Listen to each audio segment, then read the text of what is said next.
Hello friends, इस video में बात करेंगे SBI clerk means expected cut off के बारे में 2021 के एग्ज़ाम के बारे में। जैसा कि आपको पता है कि एग्ज़ाम कल ऑल इंडिया बेसिस पर कंडक्ट किया गया, तो इस एग्ज़ाम के बारे में काफ़ी बच्चों का बुरा हाल है क्योंकि उनका एग्ज़ाम अच्छा नहीं गया है। बात करें कि कुछ ऐसे भी लोग हैं जिन्होंने काफ़ी अच्छे अटेम्प्ट किए हैं और उन्हीं का सिलेक्शन उन 5,000 लोगों में से होगा, फिर 5,000 स्टूडेंट में जो वैकेंसी एसबीआई ने इस बार निकाली है। तो बात करते हैं कि जो रीजनिंग, सबसे पहले बात करते हैं जीके सेक्शन की, जो कि जीए सेक्शन की, जो कि सबसे पहले ओपन हुआ था। तो इसमें बात करें तो जीए सेक्शन जो है वो मॉडरेट लेवल का पूछा गया था। और इसमें बात करें मॉडरेट में क्या है कि जो जीए पूछी गई थी वो काफ़ी डिटेल में पूछी गई थी, जिसके बारे में जो स्टूडेंट होता है वो ऊपर ऊपर से जो मेन पॉइंट है वो पढ़ लेता है, लेकिन उनके बारे में डिटेल नहीं पढ़ता है। जैसे कि एक आया था थॉमस बाक, जो कि ओलंपिक कमेटी है उसके जो प्रेसिडेंट है, तो वो किस फील्ड से रिलेटेड है, किस स्पोर्ट से रिलेटेड है। ऐसे ही जेवलिन थ्रो के बारे में भी क्वेश्चन पूछा गया था। तो जो जीए थी वो आपकी मॉडरेट लेवल की पूछी गई थी। इवन कुछ लोगों को जिन्होंने कम जीए पढ़ी थी उन्हें डिफ़िकल्ट भी लग सकती है, जो केवल 3-4 महीने की पढ़ के गए थे। अब बात करते हैं कि इंग्लिश सेक्शन की। तो इंग्लिश सेक्शन इसमें काफ़ी, मतलब जो जिनकी इंग्लिश अच्छी है उन्हें इजी टू मॉडरेट लेवल का लगा है, और जिनकी इंग्लिश थोड़ी सी वीक है उनको मॉडरेट लेवल का लगा है।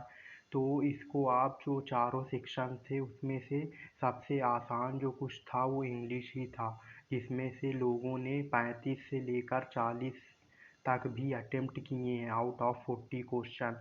और जो एवरेज स्टूडेंट की मैं बात करूँ तो उसने 25 प्लस क्वेश्चन इसमें अटेम्प्ट किए हैं।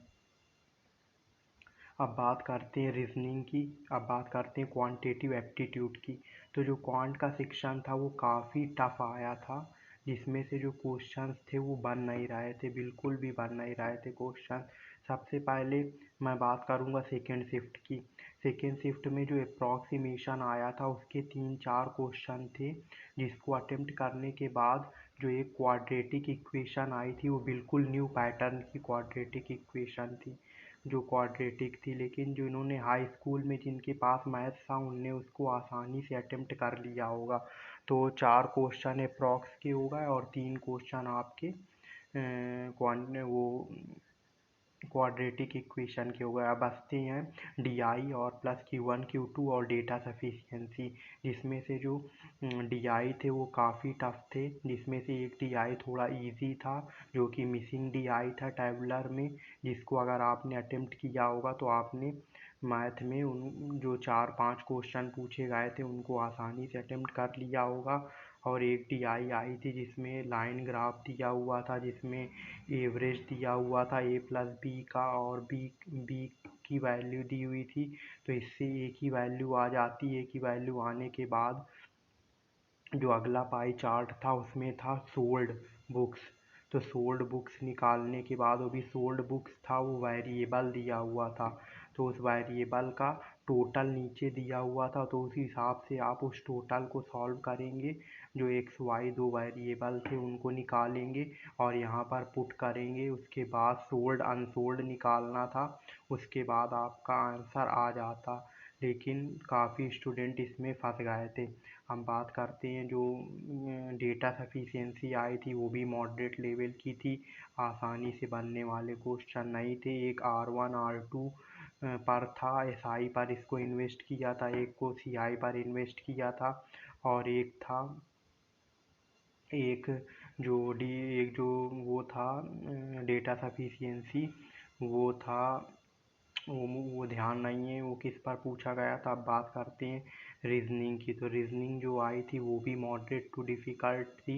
इवन पजल आपको पढ़ने में इजी लगेंगे, लेकिन जब आप पजल के अंदर घुस जाएंगे तो देखेंगे कि जो जो क्वेश्चंस थे वो जो केस थे वो एक दो केस दिए हुए थे, जिसमें पहले आप एक केस को सॉल्व करके पजल बनाएंगे, फिर दूसरे केस को सॉल्व करेंगे, तब तक का टास्क काफ़ी वो टाइम कंज्यूमिंग हो रहा था। तो पदल तो बनी नहीं है। काफ़ी स्टूडेंट से जो मिसलेनियस टॉपिक्स थे, अगर मैं सेकेंड शिफ्ट की बात करूँ तो उसमें मिसलेनियस टॉपिक्स पूछे गए थे। मिसलेनियस टॉपिक्स थे वो थे ब्लड रिलेशन, कोडेड सिलॉग था, कोडेड इनइक्वालिटी थी, कोडेड सिलॉग था, कोडेड इनइक्वालिटी थी।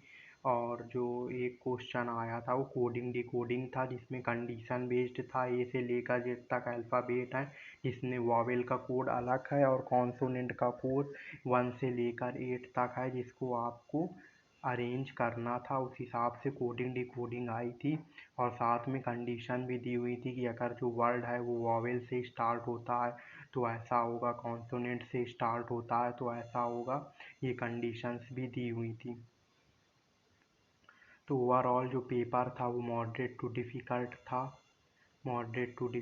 था पेपर। और जो मैक्सिमम स्टेट की कट ऑफ है वो आपकी 80 से लेकर 95 के बीच लाई करने के चांसेस हैं। और स्टेट वाइज कट ऑफ की बात करें तो आप मेरे चैनल पर जाएंगे तो अब से थोड़ी देर में आपको स्टेट वाइज कट ऑफ देखने को मिल जाएगा। और अभी मैंने रेंज बता दी 80 टू 95। Thank you. जो एवरेज अटेम्प्ट होने चाहिए आपके, वो होने चाहिए 90 प्लस। कि आपने 90 प्लस अटेम्प्ट किए तो आपकी एक्यूरेसी भी 90 प्लस होनी चाहिए। और अगर आपने 100 से लेके 110 के बीच अटेम्प्ट किया है तो आपकी एक्यूरेसी 80% भी होगी, तो भी आपका सिलेक्शन होने के चांस बढ़ जाती हैं। तो अब बात करेंगे कि कट ऑफ की। तो कट ऑफ की मैं वीडियो डालूँगा, अपनी अगली वीडियो होगी मेरी। थोड़ा मैं एनालिसिस करूँगा कट ऑफ पे, फिर मैं वीडियो अपलोड करूँगा। Thank you.